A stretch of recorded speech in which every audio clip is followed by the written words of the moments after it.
Кан сабагы. Сабактын телевизиондук ыкмасын иштеп чыгаргандар. Койгон режиссеру жана оператору Эгнар Орозалиев. Монтаждын режиссеру жана технологиялык бөлүм Мурат Токтогазиевдики. Сценарийдин автору жана долбоордун продюсери Мыктыбек Арстанбек.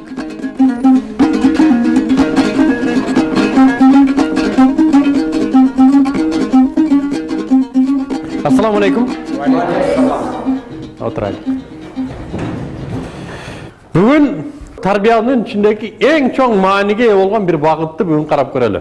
Бұл тазалық. Ким айтады? Тазалық деген эмне? Тазалық бұл адамның денсаулығы. Денсаулық. Дағы, тазалық деген эмне?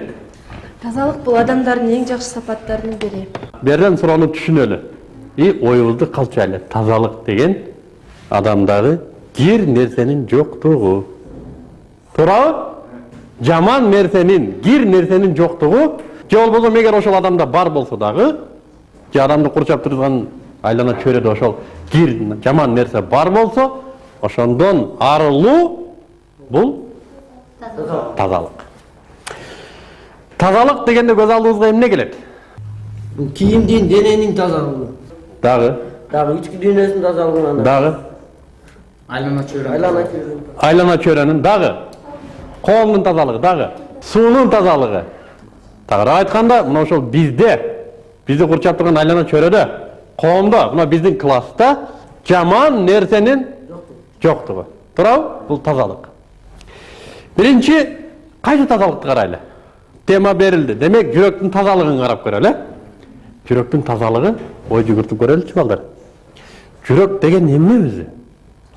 Бул анатомиялык жактан караганда бир кесим эт. Бул эттин ойногон ролу канды денеге айлантыруу. Чынбы?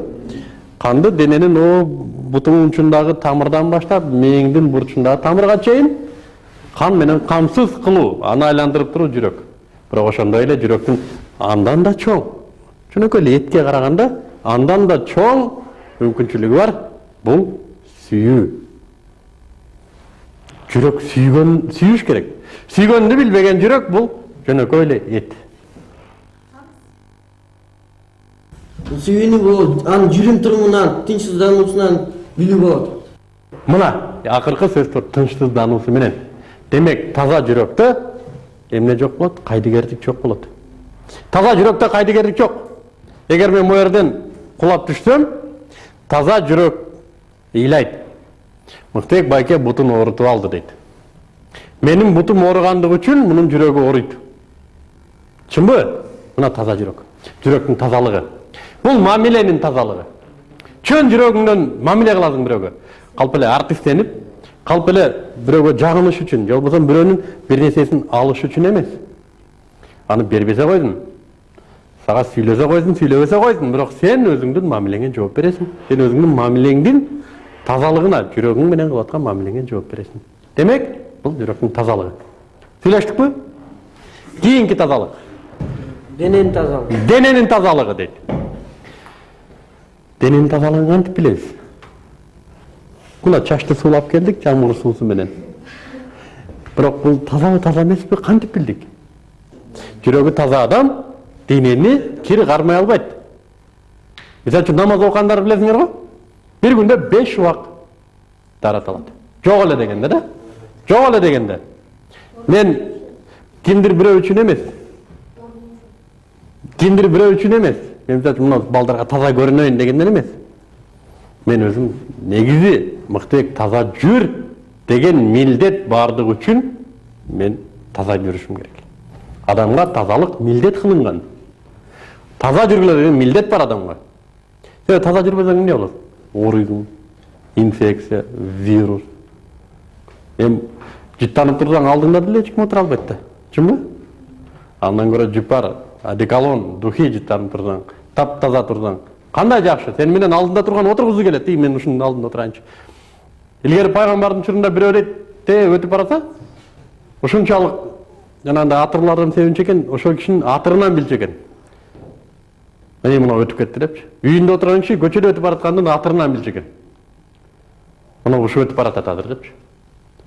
Бул тазалыктын белгиси. денени таза кармоо үчүн дайым кийимди таза кармоо керек.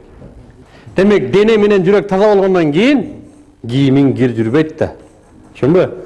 Эң жаман нерсеси, Кудай сактасын, кыздардын кийимин кир жүргөнү жаман. Жанагы айтпадыкпы, кызды үйдө кыл жатпайт дейт. Кыз баланын тазалыгы бул өзгөчө тема да. Кыз бала таза болбосо, кичкейле бир жеринде бир кылчалык бир кыпын чыкса, ал кыз алдында турган бирөөнү иренжитип коюшу мүмкүн. Демек, тазалык биринчи кийимден да башталат. Дагы бир тазалык жөнүндө сүйлөшөлү. Тил тазалыгы дейт. Мен билем, кээ бир балдар бар эле бизде. Тил байлыгы 4 эле сөз менен бүткөн. 4 эле сөгүнүч сөз менен бүт дүйнөнү сүрөттөп койгон балдар бар да. Лев Толстойдун «Согуш жана тынчтык» деген романын 4 эле сөгүнүч сөз менен айтып коет алар. Атаңды энеңни роман бүттү ошон менен. Кыргызда кандай тил байлыгы бар, Бекеринен кыргызда эне тилим, эне сүтүм деп айтпайт. Тил эненин сүтү менен берилет. Жүрөк менен таза тил берилет. Ата эне деген алиппе тили менен берилип атпайбы бизге. Анан кантип биз ошону кайда бир болбогон пласт сөзгө алмаштырабыз. Кантанан биз ошондон таза болуп калайлы. Демек, денең таза болуп, жүрөгүң таза болуп, кийимиң таза, бирок тилиң пласт болгондугу, бул дагы тазалык эмес. Демек, сен ошо таза эмессиң. Сен дагы эле таза эмессиң. Бардык жактан таза болуш керек. Демек, тилдин тазалыгы. Дагы ким кошумчалайт? Тилдин тазалыгы боюнча.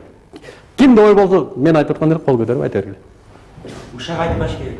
Ушак айтпаш керек, азамат. Калп айтпаш керек. Калп айтпаш керек. Ушак боюнча тууганыңардын этин жегиңер келеби дейт. Тууганыңардын өлгөндөн кийин этин жегиңер келеби дейт. Демек, ушак айтуу тууганыңдын өлүгүн жегени менен бир дейт. Кандай оор нерсе. Кылыч менен бирөөнү чапсаң, ал жара бүтөт. Сөз менен бирөөнү чапсаң, ал жара бүтпөшү мүмкүн. Ал өмүр бою көңүлү ооруп өтүп кетиши мүмкүн. Демек, бирөөнүн көңүлүнө азар берүү, бул деле тилдин тазалыгы жоктугу. Бул ошол жаман тил, бул чолок тилдин кесепети. Демек, биз айтып аткан азыркы ушак, мына ошол жаман сапаттардын бири. Шариятта бир эме бар. Жолдун боюнда отурсаңар дейт. Жолдун акысын төлөп койгула дейт. Жолдун акысын төлөп кой деген сөзү, ошол жолдо отуруп, ары бери өткөндөрдү ушактаба деген. Ошо ары бери өткөндөрдү, мунуну карачы көйнөгүнө. Мунуну карачы кебетесин, мунуну карачы. Муну момундай, ла-ла-ла. Ушак, текеберчилик, ошо жолдун акысын төлөбөгөндүк. Демек, жолдун акысын төлөш үчүн биз ушак айтпашыбыз керек дейт. Ушак эң чоң күнөөдөн дагы кир, мындай бир тазалыкка жатпаган нерсе дейт. Калп айтпоо дедик. Калп айтуунун эмне кесепети бар? Ким айтат? Калптын эмне жаманы бар?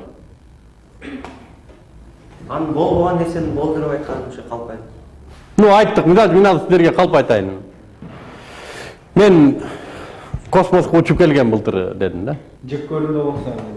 Дагы кандай кесепети бар? Бул калптын казаны кайнабайт. Бул калп баары бир ачылат. Ачамал болсун. Дагы. Анткени бул калп айткан адам кийин калп чыккандан кийин ал иштен түшүп калат. Калпты ким айтат? Калпчы айтат, жалганчылар айтат. Жалганчылар кайдан пайда болот? Өзүнүн оозуна алы жетпегендер. Оозуна алы жетпегендер, билими жоктор, Өпкөсү жоктор. өпкөсү жоктор, азамат. Өпкөсү жоктор. Булар кандай? Кимдир бирөөнүн алдында өпкөлөнүп сүйлөгүсү келет да, акылдуу сунупчу. Сүйлөйүн десе биякта эчтеке жок. Демек, эмне кылыш керек? Калпайыш керек. Шыбыртыш керек. Жана алдаш керек. Ошон менен бирге бул бир гана күнөө кылбастан дагы эмне кылып атат? Өзүнүн кесепетине, өзүнө кесепет иштеп атат. Кача бир калпчы дейт. Кыргызда качан эле калпчыларды адам катарына кошчу эле. Кошчу эмес да бул калпчы дейт. Кайгын дейт. Буга ишенгенден көрө калптын казаны кайнабайт дейт. Демек эмне кылышыбыз керек? Коомду тазалаш үчүн Өзүбүз тазалап. өзүбүз таза болушубуз керек. Эмнеге? Биз таза болушубуз керек, биздин тазалыгыбызды көрүп, башкалар дагы тазарат биздин мамилебиз менен. Чынбы? Дагы кайсы тазалыкты айтабыз? Чоң дагы бир багыт турат. Мына ушу биздин түзүлүшүбүз, биздин конституциябыз, биздин күнүмдүк турмушубузда абадан да керек тазалык бар да. Тамактанган тамак аштын тазалыгы. Тамак аштын тазалыгы. Ден соолукка байланыштуу. Тамак аштын тазалыгы. Бизге биздин аталар билесиңер илгери 100дөн ашык жашаганда. Чынбы? Мисалы үчүн тамак аштын тазалыгы десек, биз баягы өткөн сабакта сүйлөшкөнбүз, мисалы үчүн арам тамактарды жебеш керек деп. Дагы Чочконун этин жеген Арам тамак. Илгери биздин кыргыздар чочко деген уксада оозун жуучу да, таза. чочко деген сөздү айткандан кийин дагы оозун жуучу экен. Уурдалган тамакты да жеп. Уурдалган тамакты да жебейт. Мен сиздерге бир тарыхый окуяны айтып берейин. Исламда 4 мазхаб бар, жөлөнүш деп коет. Мына ушул 4 жөлөнүштүн эң чоңу Имам Азам деген болгон. 13 кылым 1300 жыл бою ислам мамлекеттери колдонуп келген шарият 64.000 пункттан турат. 64.000 пункт. 64.000 пункт. Ошону бир эле ошол киши жазган, Имам Азам деген. Ошол 1400 жылдан бери иштеп келатат да. Ошол Имам Азамдын кантип төрөлгөндүгү жөнүндө бир чакан тарых бар. Сабит деген жигит арык бойлоп келатып, сууда агып бараткан алманы көрөт. Алманы көрүп, суу сап келаткан жан тиштей коет да. Тиштеп чайнап жутуп ийгенден кийин эсине келет. Капырай, мына алманын ээси ким болду? Балким бул бирөөнүкүдүр, мен эч кимден сурабай эле тиштеп албадым. Эми жутуп ийди, анан эмне кылат эми? Кайра кайтат, арыкты бойлоп жөнөйт, кайра үйлөгө. Барда бир жерде бак бар, бакты караса ошо алма өскөн дарактар бар экен. Кирип багбандан сурайт, мына бактын ээси ким? Десе дагы бир канча чакырым нары жакта бирөөнү айтат ошол жакта. Тияга барат, алманы көтөрүп алып. Ул да бактын ээси сизби? Ооба. Мына алма сууда агып бараткан экен. Мен сизден сурабай тиштеп алдым. Суу сап турат элем. Анан эсиме келди. Анан сизди издеп жөнөдүм. Мага ушул алманын баасын айтыңыз, мен сатып алайын. Мага арам тамак болуп калбасын дейт. Десе тиги айтат, баасы жок бул алманы мен сатпайм дейт. Анда айтыңыз, мен канча жыл десеңиз же канча убакыт десеңиз үйүңүздө малай болуп иштеп берейин дейт. Айткан жумушуңузду кылып берейин, мен алманын акысынан кутулайын дейт. Десе жок, малайдын деле кереги жок. Анда эмне шартыңыз бар? Айтыңыз, мен мынау арам болуп калбасын мага, мен ошондон кутулайын дейт. Айтыңыз, эмне шартыңыз бар десе, тиги киши айтат, мен бир кызым бар дейт. Дудук, кулагы укпайт, көзү сокур, өзү бечел. Ошого үйлөнсөң анан кечем дейт. Сокур, дүлөй, дудук, анан баса албаган кызга бир тиштем алма үчүн макул дейт үйлөнгөн. Муну жеген тамагым арам болбосун, мен макул эми, эмне кылайын дейт да. Ушунан кутуламбы? Кутуласың дейт.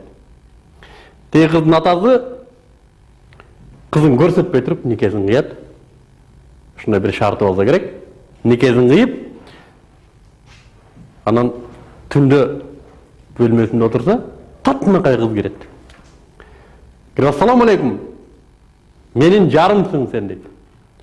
Дегенде, менин жарым, сен адашып атасың го карындашым дейт. Менин ала турган колуктум сокур, дүлөй, бечел, сүйлөй албаган кыз болуш керек эле. Мага атасы ошентип айткан дейт. Десе жок, мен сенин аялың дейт. Атам антип айткандыгы дейт, мен сокурдугум, мен жаман нерсени тиктеген эмесмин дейт. Жаман нерседен көзүмдү алып каччумун дейт. Дүлөй дегени мен жаман нерсени укчу эмесмин дейт. Кулагым жапчумун дейт. Мен бечел дегени мен атамдын уруксатысыз башка жака чыкчу эмесмин дейт. Өз башымча басчу эмесмин дейт. Ал эми мен дудук дегени мен жаман сөз сүйлөчү эмесмин дейт. ошол экөө үйлөнүп төрөлгөн баласы мына ошол Абу Ханифа имам Азам деп коет.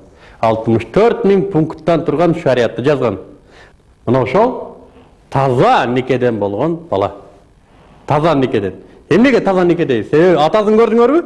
Бир тиштем алманы арам болуп калбасын деп ошого барды. Бул деген өмүрү ачкадан өлөт да мындай жигит арам жегенден көрө. Демек таза адамдан таза бала төрөлүп атпайбы? Таза кыздан мен дүлөймүн, мен сокурмун, мен бечелмин деп атпайбы? Демек экөөсүнөн таза бала төрөлдү. Төрөлгөндө кандай акыл эске ээ адам төрөлдү.